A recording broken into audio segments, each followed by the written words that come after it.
بسم اللہ الرحمن الرحیم۔ خواتین و حضرات، پروگرام دور اندیش کے ساتھ میں ہوں سید بلال کتب۔ خواتین و حضرات، بہت سے دور اندیشوں سے آپ نے ابھی تک بات کی۔ آج ہم لاہور کے ایک نواحی علاقے میں موجود ہیں اور ایک آستانہ ہے، ایک خانقاہ ہے جہاں ہم اس وقت موجود ہیں۔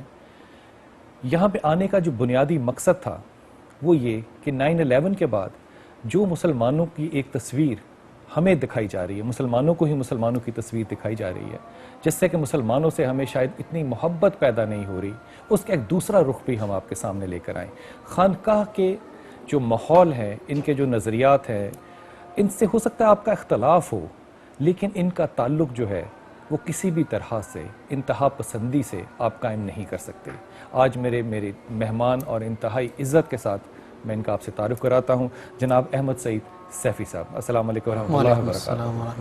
سیفی صاحب، تھوڑا سا تعارف کرا دیجئے کہ یہ جو سلسلہ ہے نقشبند کا، اس کو آپ انٹروڈیوس تھوڑا سا کروا دیں۔ اللہ رب العزت کی عادت اللہ اس پہ جاری ہے کہ اس بنی نوع انسان کی فلاح و بہبود کے لیے اللہ رب العزت نے مختلف ادوار میں اپنے کچھ برگزیدہ بندوں کو مبعوث فرمایا، جو حضرت آدم علیہ نبینا علیہ السلام سے لے کے حضرت رسول اکرم صلی اللہ علیہ وآلہ وسلم مبارک تک، جب نبوت اور رسالت کی کڑی حضرت رسول اکرم صلی اللہ علیہ وسلم مبارک پہ اختتام پذیر ہوئی، اب پھر بھی اس امتی محمدیہ صلی اللہ علیہ وسلم مبارک کی رشد و ہدایت کے لیے کچھ ایسی اشخاص کی ضرورت تھی تاکہ وہ دین جو رسول اکرم صلی اللہ علیہ وسلم مبارک نے ہمارے لیے قرآن کی شکل میں، حدیث کی شکل میں چھوڑا ہے، وہ زمانے کی گردشوں میں، زمانے کی آلودگی میں تھوڑا سا آلودہ ہو جاتا ہے۔ تو اللہ رب العزت اپنی کچھ برگزیدہ بندوں کو، جیسا کہ حضور اکرم صلی اللہ علیہ وسلم نے فرمایا ہے کہ میری امت کی ہر صدی کے اوپر ایک اللہ کا ایک ایسا بندہ ہوگا جو دین کی تجدید فرمائے گا۔ انہی مجددین میں سے اللہ رب العزت نے دین اور اسلام کو ایک دفعہ پھر اسی اصلی نمو اور اسی اصلی طرز پہ اللہ رب العزت اس دین کو واپس لا رہے ہیں۔ اس کام کے لیے اللہ رب العزت نے اپنے کچھ خاص بندوں کو منتخب کیا ہے، جس کو ہم عام اصطلاح میں اولیاء اللہ کہتے ہیں۔ جیسے کہ اللہ رب العزت خود ہی کلام پاک میں فرماتے ہیں کہ الا ان اولیاء اللہ لا خوف علیہم ولا هم يحزنون الذین آمنوا وکانوا یتقون لهم البشریٰ فی الحیاۃ الدنیا وفی الآخرہ۔ اللہ رب العزت کی یہی دوست ہے، یہی ولی ہے کہ جو اس دین کی احیاء اور تجدید کرتے ہیں۔ سلاسل اربعہ میں جیسے کہ سب رسول اکرم صلی اللہ علیہ وآلہ وسلم مبارک سے منقول ہے، جیسے کہ سلسلہ عالیہ قادریہ شریف ہے، سلسلہ عالیہ چشتیہ شریف ہے، سلسلہ عالیہ سہروردیہ شریف ہے، اور اسی طرح سلسلہ عالیہ نقشبندیہ شریف ہے۔ چاروں سلاسل جو رسول اکرم صلی اللہ علیہ وآلہ وسلم مبارک سے منقول ہے، اس میں سے سلسلہ عالیہ نقشبندیہ جس کے ہم پیروکار ہے، اس سلسلہ عالیہ نقشبندیہ کو حضرت صدیق اکبر رضی اللہ تعالیٰ عنہ مبارک کی سینہ مبارک سے، حضرت سلمان فارسی رضی اللہ تعالیٰ عنہ مبارک کی سینہ میں، اور وہاں سے سینہ بسینہ ہوتا ہوا بخارا میں حضرت شاہ نقشبند رحمۃ اللہ تعالیٰ مبارک کی سینہ میں پہنچی، اور وہاں سے حضرت باقی باللہ رحمۃ اللہ تعالیٰ، وہاں سے ان کی سینہ مبارکہ سے پھر حضرت مجدد الفسانی رحمۃ اللہ تعالیٰ جو مبارک انڈیا میں سرہند میں ہے مبارک، وہاں ان کی سینہ مبارک میں منتقل ہوئی۔ پھر ان کی سینے سے مختلف طور پہ ان کی فرزندان ارجمند میں حضرت خواجہ محمد معصوم رحمۃ اللہ تعالیٰ، حضرت خواجہ غلام محمد رحمۃ اللہ تعالیٰ، ان کی سینہ بسینہ ہوتا ہوا یہ سلسلہ الحمدللہ ہمارے حضرت تک پہنچا ہوا ہے۔ اور یہ سلسلہ جو ہے، اس کو حضرت امام ربانی مجدد الفسانی رحمۃ اللہ تعالیٰ اپنے مکتوبات شریف میں فرماتے ہیں کہ ہمارا سلسلہ جو سلسلہ عالیہ نقشبندیہ ہے، یہ بعین ہی طریقہ صحابہ کرام رضوان اللہ تعالیٰ علیہ اجمعین ہے۔ لیکن ایک علم اور بھی تھا جو رسول اکرم صلی اللہ علیہ وسلم مبارک ان صحابہ کرام کی دلوں میں ڈال لیتے تھے، جس کو علم احسان کہتے ہیں، جس کو علم تصوف اور علم سلوک کہتے ہیں۔ آپ نے مشاہدہ کیا ہوگا کہ امام بخاری رحمۃ اللہ تعالیٰ نے اپنی کتاب میں جو باب رکھا ہوا ہے کہ حضور اکرم صلی اللہ علیہ وآلہ وسلم مبارک سے جبریل علیہ نبینا علیہ السلام پوچھ رہے ہیں کہ یا رسول اللہ صلی اللہ علیہ وسلم ایمان کیا ہے، اور پھر دریافت فرماتے ہیں کہ اسلام کیا ہے۔ حدیث لمبا ہے، اس کا ایک جز میں عرض کرنا چاہتا ہوں۔ آخر میں حضرت جبریل علیہ نبینا علیہ السلام رسول اکرم صلی اللہ علیہ وسلم مبارک سے دریافت فرماتے ہیں یا رسول اللہ صلی اللہ علیہ وسلم مل احسان، احسان کیا ہے؟ حضور اکرم صلی اللہ علیہ وسلم مبارک نے فرمایا احسان یہ ہے کہ ان تعبد اللہ کأنک تراہ، تم اللہ کا ایسا عبادت کرو کہ جیسے گویا تو اپنی رب کو دیکھ کے عبادت کر رہے ہو۔ فَإِن لَمْ تَكُنْ تَرَاهُ فَإِنَّهُ يَرَاكَ، ہاں اگر تم اس مرتبے تک نہیں پہنچے کہ تم گویا بالمشاہدتاً اللہ رب العزت کو دیکھ رہے ہو، تو پھر کم از کم اس مقام تک تو پہنچو کہ تو اپنا عبادت کرتے وقت یہ تصور تو اپنی ذہن میں رکھو کہ خدا تو تجھے دیکھ رہا ہے۔ بے شک یہ وہ احسان ہے، وہ طریقہ ہے جو رسول اکرم صلی اللہ علیہ وآلہ وسلم بارک نے حضرت صدیق اکبر رضی اللہ تعالیٰ عنہ مبارک کو عطا فرمائی تھی۔ اگر ہم قرآن عظیم الشان کا مطالعہ کریں، حضور اکرم صلی اللہ علیہ وآلہ وسلم مبارک کو اللہ رب العزت نے جو وظیفہ سپرد کر کے مبعوث فرمایا ہے، اس میں اللہ رب العزت نے ان کے لیے کیا فرمایا؟ فرماتے ہیں کہ حضور اکرم صلی اللہ علیہ وسلم مبارک ایک ایسا نبی ہے، ایک ایسا اللہ کا دوست ہے کہ جو آپ لوگوں کے پاس تشریف لائے ہیں، ان کا کام وظیفہ کیا ہے؟ یعلمہم الکتاب والحکمہ ویزکیہم، اپنے صحابہ کرام کو، اپنی امت کو وہ کتاب اللہ کی بھی تعلیم دے رہے ہیں، اور پھر ساتھ ساتھ رسول اکرم صلی اللہ علیہ وسلم ویزکیہم، ان کی تزکیہ بھی فرمایا کرتے تھے۔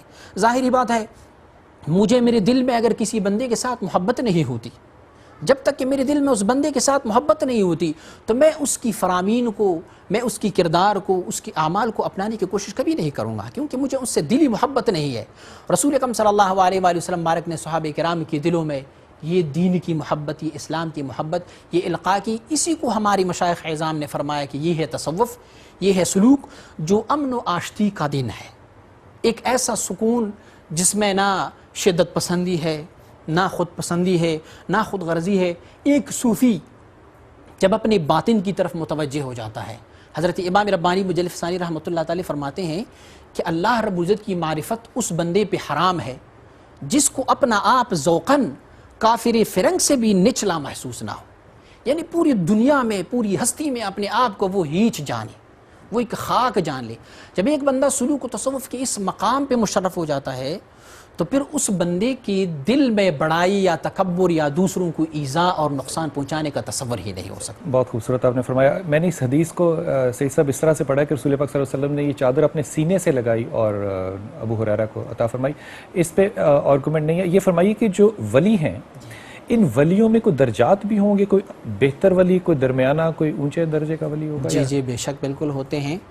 آپ اگر حضرت مشائخ اعظام کی کتابوں کو مطالعہ کر لیں، یا اسی طرح آپ ہمارے سلسلے کے جو بزرگوار حضرت امام ربانی مجلد ثانی رحمۃ اللہ تعالی مبارک کی مراتب، ان کی مکتوبات شریف کو آپ مطالعہ کر لیں تو انہوں نے اس کی مختلف کیٹیگریز رکھی ہوئی ہیں اولیاء اللہ کی، کہ اللہ رب العزت کے کچھ دوست جو ہے وہ کچھ مقامات پہ ہوتے ہیں۔ مثلا ایک مقام ہے جس کو مقام عبدیت کہا جاتا ہے۔ اللہ کا ایک دوست جب اس مقام عبدیت پہ مشرف ہو جاتا ہے تو اس کے حصے میں اللہ رب العزت نے جو انوار و تجلیات اپنی انبیاء علیہم الصلاۃ و تسلیمات کی سپرد کی ہے، اسی انوار و تجلیات سے اس مستفید ہو جاتے ہیں۔ علی حجویری نے جو کشف موجود میں فرمائے درجات، جس میں کہ آخری درجہ جو ہے وہ قطب الارشاد کا، آپ اسے اگری کرتے ہیں؟ جی جی بالکل کرتے ہیں۔ قطب الاقطاب بھی ہے، قطب الارشاد بھی ہے۔ قطب الارشاد جو ہے وہ تمام اولیاء اللہ کی جو ہے وہ جیسے کہ ہم کہتے ہیں ہیڈ ہوتا ہے، چیف ہوتا ہے، جو فیض و برکات دنیا میں نازل ہو جاتی ہیں وہ اس قطب ارشاد کی وسیلے سے۔ اور پھر قطب الارشاد میں بھی دو قسم کے ہوتے ہیں کہ قطب التکوین والارشاد ہوتے ہیں، ایک ہوتا ہے صرف قطب الارشاد ہوتا ہے۔ قطب الارشاد یہ ہوتا ہے کہ وہ اللہ رب العزت کی اس وصل و قرب کے لیے اپنی سالکین، اپنی مریدوں کے انتظام اور ان کے دلوں کو اللہ رب العزت کی ذکر کی طرف راغب کرنا ان کا کام اور وظیفہ ہوتا ہے۔ اور اگر ایک بندے کو اللہ رب العزت اس مقام پہ مشرف کرے کہ اس کو قطب التکوین اور ارشاد دونوں کا مرتبہ دے، تو پھر دنیا کی جو نظام ہے اللہ رب العزت وہ دنیا کی نظام بھی اسی اپنی دوست کی وجہ سے بناتے ہیں۔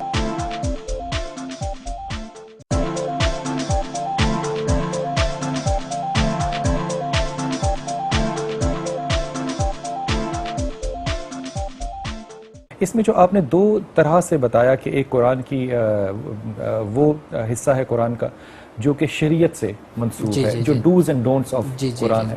اگر آپ قرآن کا بھی اس طرح سے اس کو غور کیجئے کہ ڈوز اینڈ ڈونٹس قرآن کے جو ہیں سعید صاحب وہ صرف 13 یا 14% ہیں، وہ جو باقی 85% سے زیادہ کا حصہ ہے قرآن کا وہ بنیادی طور پہ میٹافر، میٹافزکس اور فلسفے کے اوپر بنیاد کرتا ہے۔ کیا آپ یہ تقسیم کر رہے ہیں یا آپ کوئی اور ایسی بات کہہ رہے ہیں کہ جو قرآن میں نہیں لکھی ہوئی؟ نہیں جی، ہم اپنے سلوک و تصوف کی بات جب کرتے ہیں ہم یہ کہتے ہیں کہ قرآن عظیم الشان کو اللہ رب العزت نے تبیانا لکل شیء فرمایا، ہر چیز کا بیان اللہ رب العزت نے قرآن عظیم الشان میں کیا ہوا ہے، لیکن ہماری عقول، ہمارے اذہان اس تک نہیں پہنچ سکتے۔ مثلا ہم ایک اللہ رب العزت کی اس قرآن عظیم الشان کے جس طرح ہم سورہ کے ابتداء میں الف لام میم صاد جو حروف مقطعات ہے، اس حروف مقطعات کا علم اگر ہم دیکھیں تو اللہ رب العزت خود ہی فرماتے ہیں وما یعلم تأویلہ الا اللہ والراسخون فی العلم یقولون آمنا بہ، دو قراءت آئے ہیں۔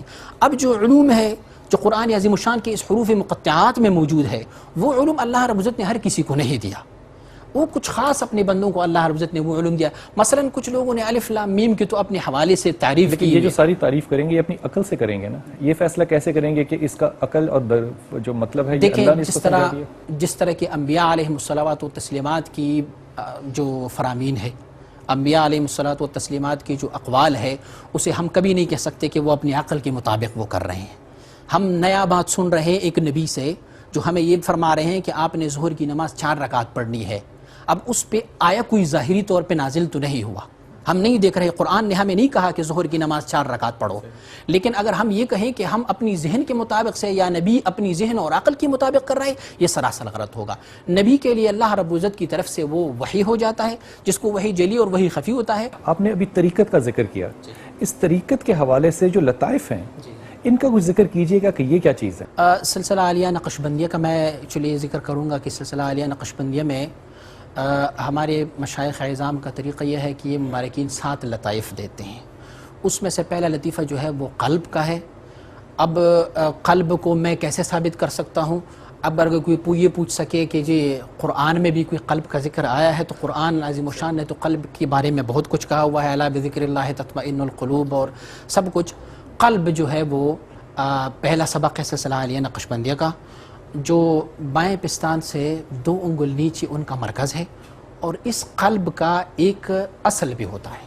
حدیث شریف میں ہے الا ان فی الجسد مضغۃ اذا صلحت صلح الجسد كله واذا فسدت فسد الجسد كله الا وهي القلب۔ حضور اکرم صلی اللہ علیہ وسلم فرماتے ہیں کہ انسان کے جسم میں گوشت کا ایک لوتھڑا ہے، اگر یہ لوتھڑا صحیح ہوا، سالم ہوا، تو پھر سارا جسم جو ہے وہ صالح ہو جاتا ہے، اور اگر یہ فاسد ہوا تو پھر سارا جسم جو ہے وہ فاسد ہو جاتا ہے۔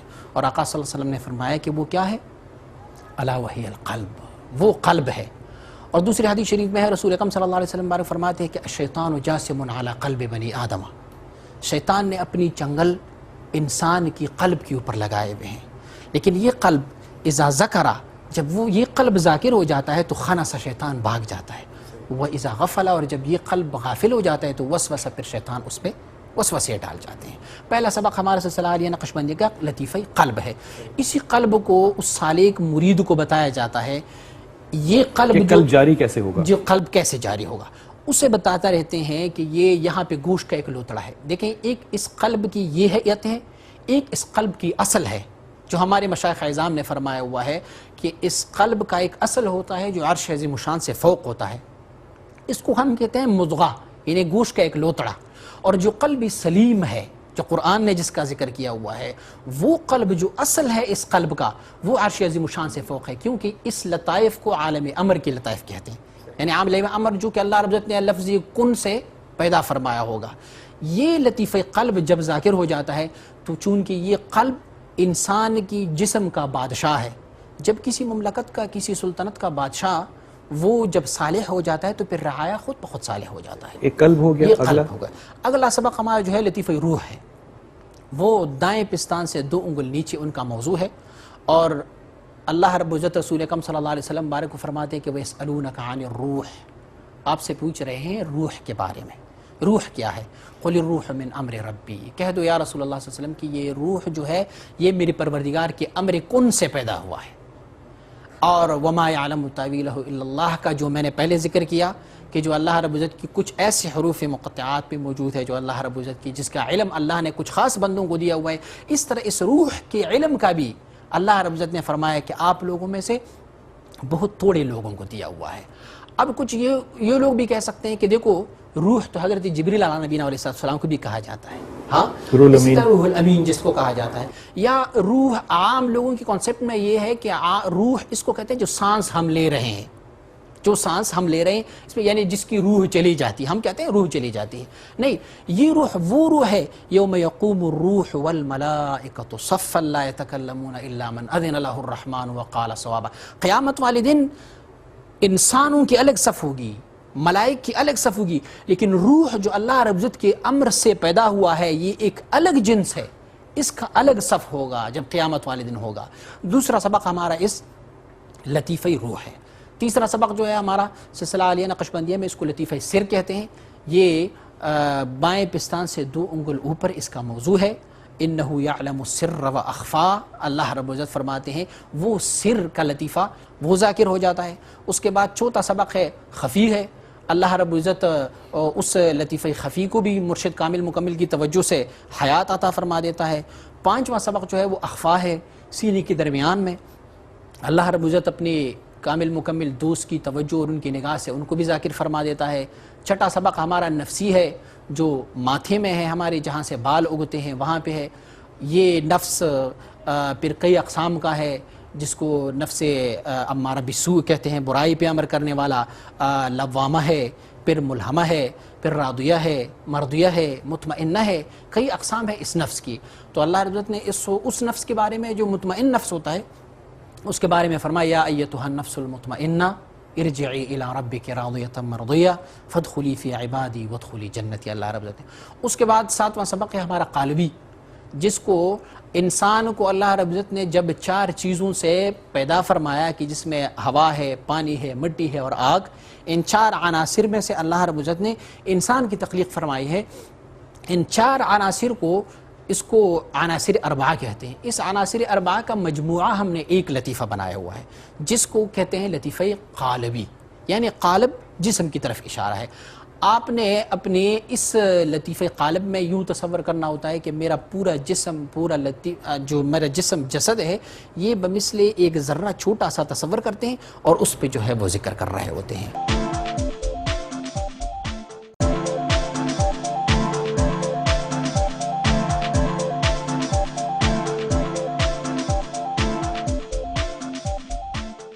سعید صاحب، میرے 2 سوال یہاں پیدا ہوتے ہیں. پہلا سوال تو یہ پیدا ہوتا ہے کہ جو آگ، پانی، مٹی، ہوا سے تخلیق ہے، اس کا ذکر کہاں سے آپ نے اٹھایا؟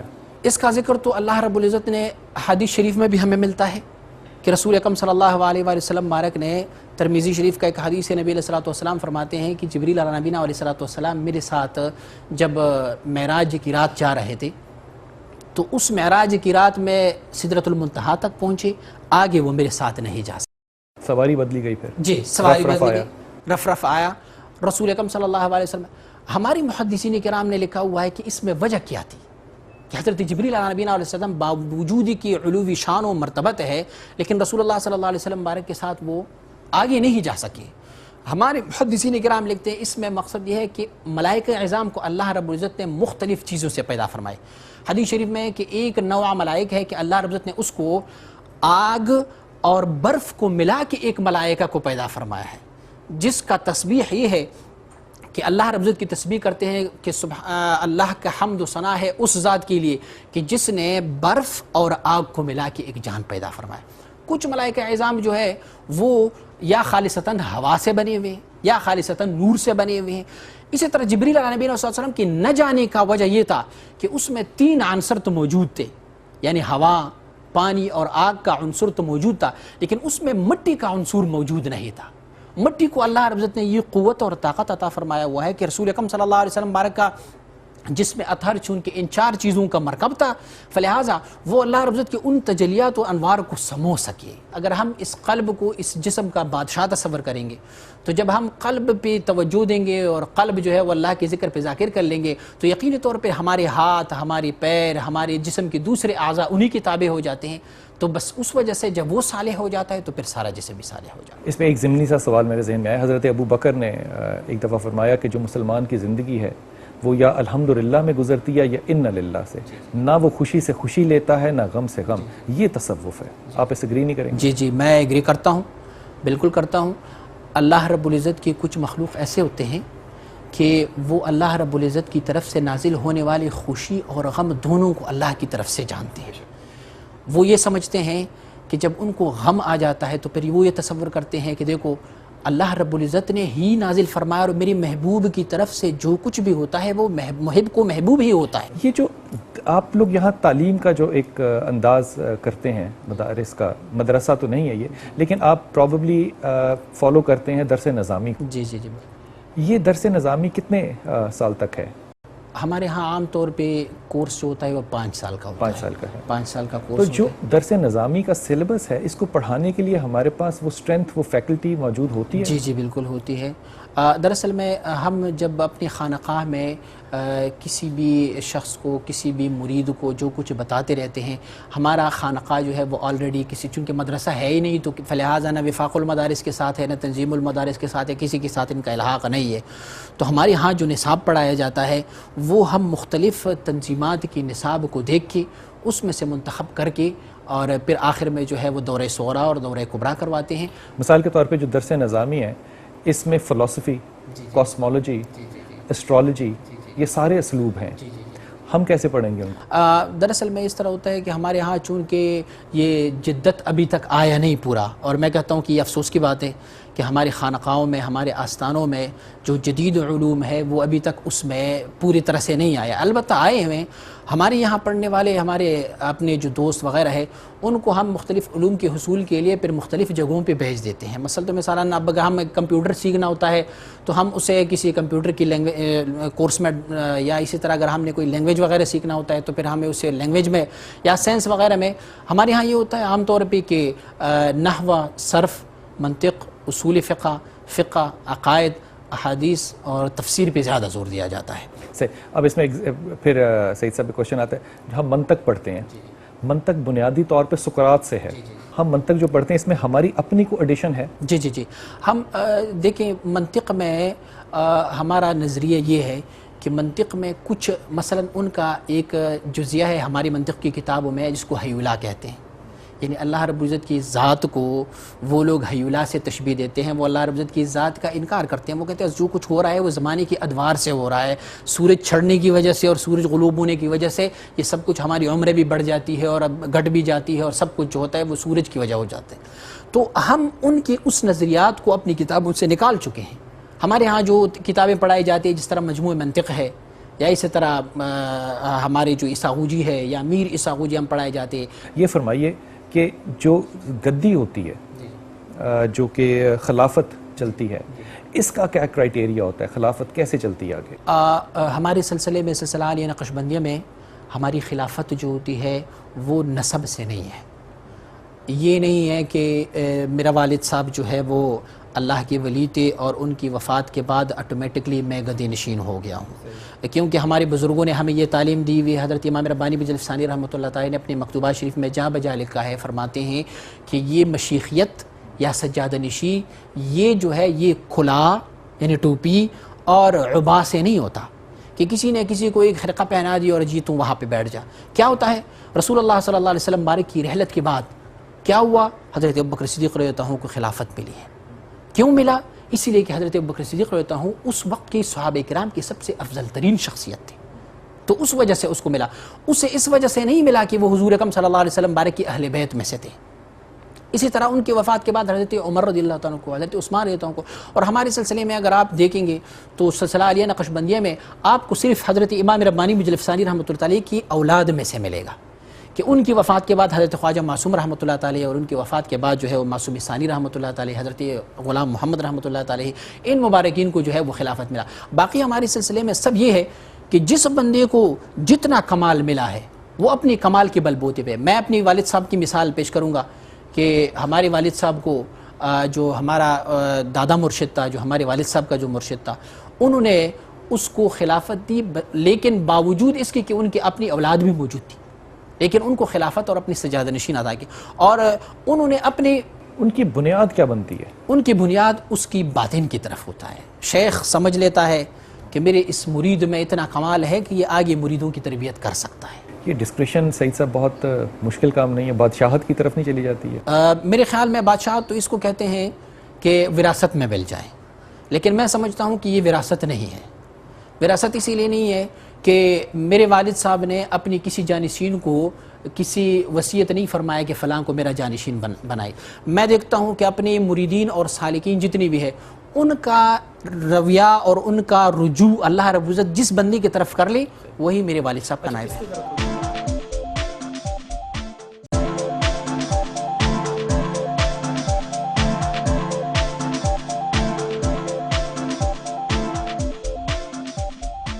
اس پہ ذرا تھوڑی سی رائے فرمائیے کہ مسلم اور بخاری میں یہ حدیث حضرت عائشہ سے یہ راوی ہوتی ہے کہ آپ نے فرمایا کہ ابو بکر نے مجھے 500 احادیث دیں، پھر ساری رات وہ سوئے نہیں، کروٹیں لیتے رہے، اور صبح اٹھ کے انہوں نے میرے سے وہ حدیثیں واپس لیں اور ان کو ضائع فرمایا کہ میں کوئی ذمہ اپنے ذمہ لینا نہیں چاہتا۔ لیکن آپ یہ فرما رہے ہیں کہ جو سلسلہ نقشبندیہ ہے یہ ان علوم پہ بیسڈ ہے جو کہ شاید لکھی نہیں ہوئی تھی لیکن سینہ بسینہ چلی تھی، جبکہ اسی بارے میں جو مسلم اور بخاری میں حدیث ہے کہ رسول پاک صلی اللہ علیہ وسلم نے اپنی آخری وقت میں جو قلم اور کاغذ مانگا تھا، حضرت عمر نے دینے سے اس کو تھوڑی سی رکاوٹ ڈالی تھی کہ شاید آپ کی اس وقت طبیعت ٹھیک نہیں ہے، تو آپ اس کو سینہ بسینہ کیسے ایسوسیٹ کرتے ہیں پھر؟ دیکھیں، اگر کثرتی علوم سے اور کثرتی روایات سے یہ فضیلت مل جاتی تو آپ دیکھیں حضرت ابو ہریرہ رضی اللہ عنہ مبارک نے کتنی حدیث روایت کی ہے، حضرت عبداللہ ابن عمر رضی اللہ عنہ نے کتنی حدیث روایت کی ہے، حضرت عبداللہ ابن عباس رضی اللہ عنہ نے کتنی حدیث روایت کی ہے۔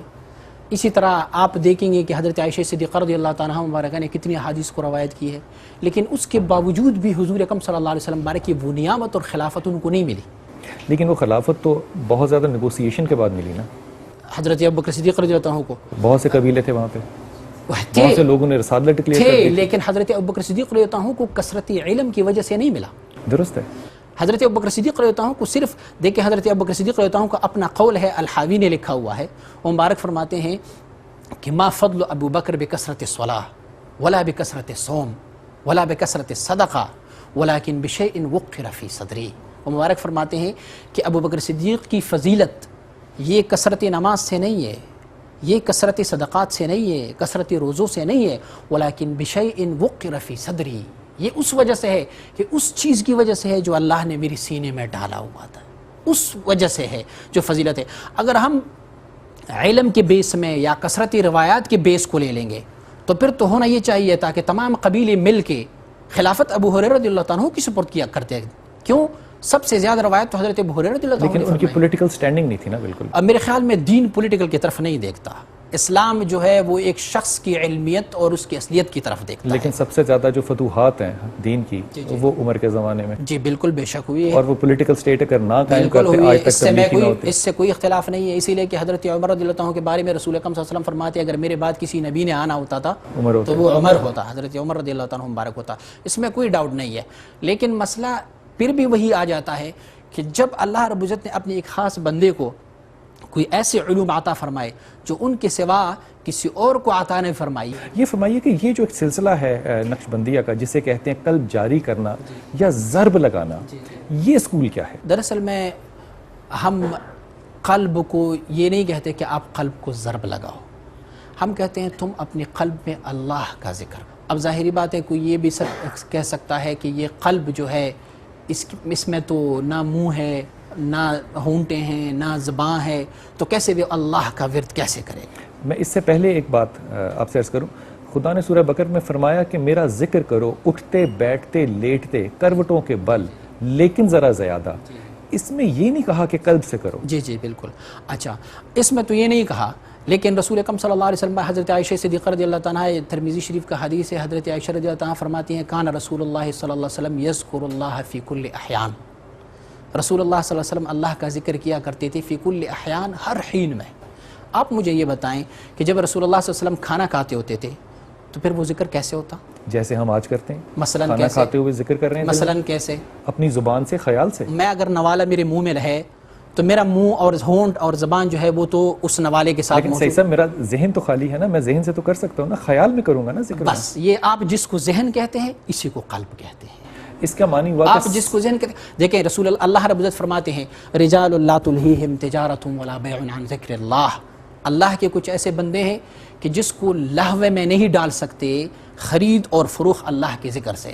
اور امام ربانی مجلس ثانی رحمۃ اللہ تعالی نے اپنی مکتوب شریف میں لکھا ہے کہ حضرت شاہ نقشبند رحمۃ اللہ تعالی نے فرمایا کہ مینا کے شہر میں میں نے ایک بندے کو دیکھا کہ وہ 1000 درہم کا خرید و فروخت کر رہے تھے، لیکن ان کا ذہن جو تھا، ان کا دل جو تھا، وہ ایک لحظہ اللہ کے ذکر سے غافل نہیں تھا۔ آپ کی بات بالکل بچا ہے۔ اللہ کے رسول نے یہ بھی فرمایا کہ ایسے صحابہ موجود ہیں جو اللہ کی قسم کھا لیں تو اللہ ان کی قسم کی حیا کرتا ہے، اور اللہ نے ان کی قسم کی حیا کی. میں اس بات کو ڈاؤٹ نہیں کر رہا. میں یہ کہہ رہا ہوں کہ جو خیال ہے، جو خیال میں ذکر کرنا ہے اور ہر حالت میں کرنا ہے، چاہے میں نہاتے کروں دھوتے کروں، کیونکہ فرمایا کیا کہ جیسے اپنے آباء و اجداد کا ذکر کرتے ہیں، ہم اس کو پرسائسلی جب کسی ٹیکنالوجی میں لے کر جاتے ہیں تو کیا ہم اس میں وہ بات کہہ رہے ہیں جو کہ قرآن اور سنت سے ثابت ہے؟ جی، میں آپ کو یہی عرض کر رہا ہوں کہ ذکر دو قسم کا ذکر ہوتا ہے. ایک ہوتا ہے ذکر لسانی، ایک ہوتا ہے ذکر خفیہ جس کو قلبی ذکر کہا جاتا ہے. خیال کا جس کو آپ خیال کہتے ہیں، ہم اسے قلب کہتے ہیں. حضرت شیخ عبدالحق محدث دہلوی رحمۃ اللہ تعالی نے اپنی مشکات شریف کی شرح میں لکھا ہوا ہے، وہ مبارک فرماتے ہیں کہ رسول اکرم صلی اللہ علیہ وسلم مبارک کے پاس دو ملک آئے. رسول اللہ صلی اللہ علیہ وسلم مبارک جو تھے وہ ایک درخت کے نیچے سو رہے تھے. تو ایک ملک سرہانے کھڑے ہوئے اور دوسرا جو ہے وہ پیروں کی طرف.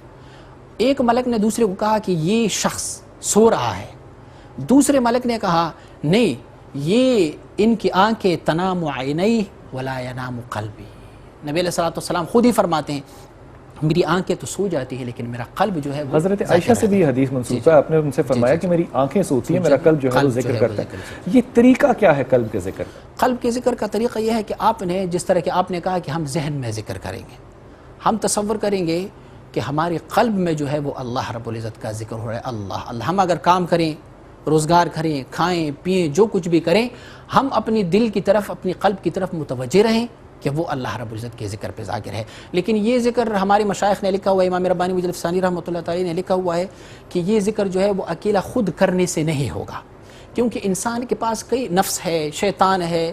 تو اگر وہ کسی اللہ کے کامل دوست کے ساتھ مل جائیں، ایک ذکر ہے، ایک ذکر کرانے والا ہے، اگر وہ ان کو توجہ دے، جس طرح کہ دیکھیں کچھ حیوانات میں ایسے حیوان بھی موجود ہے جو اپنے انڈوں کی طرف متوجہ ہو جاتا ہے اور وہاں پہ جو ہے وہ چوزہ وغیرہ وہاں سے نکل جاتا ہے. تو اللہ رب العزت نے جب، اور ہم اگر حدیث شریف میں دیکھتے ہیں تو رسول اکرم صلی اللہ علیہ وسلم فرماتے ہیں کہ آپ نظر بد سے بچو، یعنی بد نظر جو ہے وہ لگ جاتا ہے. اگر کسی کے بد نظر کی وجہ سے کسی کو کوئی تکلیف یا نقصان پہنچ سکتی ہے، تو اسی طرح اللہ کی ایک دوست کی نیک نظر سے اس کا دل جو ہے وہ اللہ رب العزت کے ذکر پہ ذاکر ہو سکتا ہے. اسی لیے رسول اکرم صلی اللہ علیہ وسلم نے فرمایا صحابہ کرام کو کہ میرے صحابہ اذا مررتم بریاض الجنت فرتعوا، اگر آپ جنت کی باغیچوں میں سے کبھی سیرگاہ پہ جا رہے ہو تو اس میں سے کھائے پیو. صحابہ کرام نے عرض کیا رسول اللہ صلی اللہ علیہ وسلم وما ریاض الجنہ، ریاض الجنہ جنت کی باغیچے کیا ہے؟ حضور اکرم صلی اللہ علیہ وسلم نے فرمایا حلق الذکر، ذکر کی حلقے ہوتے ہیں کہ جہاں پہ اللہ کا ذکر ہو جاتا ہے. اجتماع میں یا مل بیٹھ کے یا اسی طرح اپنی شیخ کامل مکمل کی توجہ اور ان کی نظر سے آپ کو ذکر میں جو لذت اور جو چاشنی مل جاتی ہے وہ تنہائی میں بہت کم مل جاتی ہے.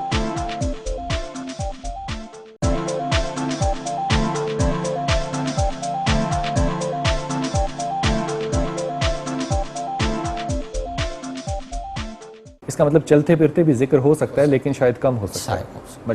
ٹھیک، یہ جو طریقہ کار ہے اس کو کرنے کا، اس پہ کچھ تھوڑی سی توجہ کیجیے گا. یہ کیا چیز ہے؟ کیسے جاری کرتے ہیں؟ کیسے نظر کرتے ہیں؟ ٹیکنالوجی کیا ہوتی ہے؟ اصل میں اس طرح ہوتے ہیں کہ ہم جب حضرت موسیٰ علیہ نبینا علیہ السلام کے واقعے کی طرف دیکھتے ہیں کہ موسیٰ علیہ نبینا علیہ السلام جب وہاں کوہ طور پہ اللہ رب العزت کی دیدار پہ چلے گئے تو حضرت موسیٰ علیہ نبینا علیہ السلام نے اللہ رب العزت کے حضور عرض کی کہ یا اللہ رب ارینی، مجھے اپنا آپ دکھا دیں. اللہ رب العزت نے فرمایا لن ترانی، تو مجھے نہیں دیکھ سکتا. پھر بھی ان کا شوق طلب بڑھتا گیا اور انہوں نے پھر فرمایا اللہ رب العزت نے کہ پھر ٹھیک ہے اگر تم مجھے دیکھنا چاہتے ہو تو انظر الی الجبل، اس پہاڑ کی طرف دیکھو. فلما تجلی ربہ للجبل جعلہ دکا وخر موسیٰ صعقا، جب اللہ رب العزت نے اس پہاڑ پہ اپنی اللہ رب العزت نے تجلی فرمائی اس پہاڑ پہ تو پہاڑ ریزہ ریزہ ہوا اور حضرت موسیٰ علیہ نبینا علیہ السلام جو تھے وہ گر پڑے اور ان کی منہ مبارک سے آواز نکل رہی تھی. حضرت موسیٰ، جلالین شریف نے لکھا ہوا ہے کہ یہ جو پہاڑ پہ تو تجلی ہوا تھا یہ اللہ رب العزت کی تجلی صفات فعلیہ میں سے تھا، صفاتی تجلی تھا اللہ رب العزت کا. قانون یہ ہوتا ہے کہ جب کسی بندے کے قلب کو ذکر دیا جاتا ہے، وہ شیخ کامل مکمل، ایک تو عام طور پہ جس طرح پیری مریدی کا رسم و رواج اس کو میں نہیں لیتا، شیخ کامل مکمل جس کو اللہ رب العزت نے یہ مقامات اور یہ مراتب نصیب فرمائے ہوں، اس شیخ کامل مکمل کی توجہ مبارک سے کہ ان کی قلب پہ تجلی صفات فعلیہ کا ورود کر دیتے ہیں. توجہ کیا ہوگی؟ توجہ یہ ہوتی ہے کہ اس شیخ کی سینہ باطن میں جو فیوزات ہے وہ اس کی طرف منتقل کیا جاتا ہے. سید صاحب یہ امیجنیشن نہیں ہے؟ میں سمجھتا ہوں کہ حضرت امام ربانی مجد الافسانی رحمۃ اللہ علیہ نے فرمایا کہ نبوت اور ولایت کا کام جو ہے وہ عقل سے متضاد ہے. عقل اس چیز کی تقاضا نہیں کرتی، لیکن عقل سے آگے ادراک بھی تو ہے. ادراک یہی درک ہے. مثلا میرے پاس اگر ایک گلاس میں شربت موجود ہو، یہ منطق ہے، میں آپ کو سمجھانے کی کوشش کر رہا ہوں. میرے پاس گلاس میں ایک شربت موجود ہو اور میں تجھے کہوں کہ یہ شربت جو ہے وہ بہت میٹھا ہے، مفرح ہے، اس میں سے بہت فائدے ہیں، جب تک کہ آپ اس کو پئیں گے نہیں، آپ کو اس کی فرحت اور اس کی چشنی کے بارے میں کوئی پتہ نہیں ہوگا. سلوک و تصوف کا طریقت کا بھی یہی اصول ہے. اگر میں نے اس کو پہلے بھی نہ پیا ہو، اگر کہیں آپ نے پیا ہو تو تجھے خود بخود پتہ لگے گا کہ یہ واقعی وہی شربت ہے کہ جس میں مٹھاس زیادہ. تو یہ علم ہوا، یہ علم تجربے ہوا. پہ. جی تجربے پہ. میں انتہائی ادب سے آخری سوال آپ سے کر رہا ہوں، انتہائی ادب سے. ایک چیز ہوتی ہے نفسیات میں جس کو کہتے ہیں سسپینشن آف ڈس بلیف. جی اس کو مد نظر رکھتے ہوئے میں آپ سے درخواست کر رہا ہوں کہ آپ میرا قلب جاری کریں. جی جی. اس کے لیے آپ کو میں جو کچھ کہوں وہ آپ کو کرنا ہوگا. صحیح. سب سے پہلے آپ پچھلے والے سارے گناہوں سے توبہ کر لیں گے انشاءاللہ. دوسرا یہ ہے کہ آپ میرے ہاتھ پہ بیعت ہوں گے. تیسرا یہ ہے کہ میں تجھے شریعت کے مطابق تمہارا لباس، تمہارا حلیہ جو حضور اکرم صلی اللہ علیہ وسلم بارک کا تھا وہی کر لوں گا. اس کے بعد پھر میں تجھے توجہ دوں گا. اگر آپ کو اثر نہیں میرا ہوا، حلیہ شریعت میں نہیں ہے. مثلا شریعت کی جس طرح ہم داڑھی رسول کہتے پاک ہیں. صلی اللہ علیہ وسلم کے پاس پجامہ آیا ترکی سے، آپ نے کہا کیا خوب سطر ڈھانپتا ہے. سبحان اللہ، ماشاء اللہ. میں نے آپ کی لباس کے بارے میں نہیں کہا، میں نے آپ کی 3776 سنتیں ہیں، میری ایک سنت نہ کرنا میں معاف آپ کر کو دیجیے. سنت کے بارے میں نہیں کہہ رہا، میں آپ کو واجب کے بارے میں بتا رہا ہوں. ٹھیک. داڑھی رکھنا تمام انبیاء علیہ السلام سے آدم علیہ نبینا علیہ السلام سے لے کے حضرت رسول اکرم صلی اللہ علیہ وسلم مبارک تک مجھے ثابت کر دیجئے کہ کسی نبی نے اپنی داڑھی کو کاٹا ہو. بلکہ ہمارے مشائخ اور فقہا فرماتے ہیں کہ داڑھی رکھنا واجب ہے. واجب ہے. آپ سنت کا کہہ رہے ہیں، میں صرف واجب کا کہہ رہا ہوں آپ کو. یہ جو واجب ہے اس پہ عمل کرنا ہوگا. جو رسول اکرم صلی اللہ علیہ وسلم مبارک کی سنتیں ہیں 3636 ہوں گے یا 1 کروڑ ہوں گے، جو بھی حضور اکرم صلی اللہ علیہ وسلم مبارک کی سنتیں ہوں گے، سب کو آپ کو بجا لانا ہوگا. تو اس کے بعد پھر آپ دیکھیں کہ آپ میں تبدیلی آتی ہے یا نہیں. آپ قلب جاری پھر ہوگا، اس سے پہلے نہیں. محض ایک توبے کی وجہ سے اگر آپ کرنے والے اور آنے والے گزرے ہوئے گناہوں سے توبہ کر لیں گے تو آپ صاف ہو جائیں گے. حضرت پھر مجھے شیخ کا کیا فائدہ ہوا؟ شیخ کا یہی فائدہ ہوا کہ جو کمال شیخ کا ہے، مثلا آپ کے پاس میں ساری چیزیں جو آپ فرما رہے ہیں میں کر لیتا ہوں، میں تو ولی بن گیا زمانے کا. بالکل، اس میں کوئی شک تو نہیں. مجھے شیخ کی ضرورت کیا ہوئی پھر؟ شیخ کی ضرورت اسی لیے ہوتی ہے کہ اگر میں آپ کو ایک کتاب فقہ کا سامنے رکھ لوں اور وہ کتاب تم عربی بھی پڑھ سکتے ہو، اس کی معانی کو بھی جانتے ہو، لیکن ان کے مفہوم و مطالب آپ استاد کے بغیر نہیں پڑھ سکتے. مثلا اسکول میں یا کالج وغیرہ میں جو لوگ جاتے ہیں ان کو آلریڈی انگلش وغیرہ آتی ہے، وہ سمجھ لیتے ہیں اس کو، لیکن پھر بھی وہ اسکول اور کالج جا رہے ہیں.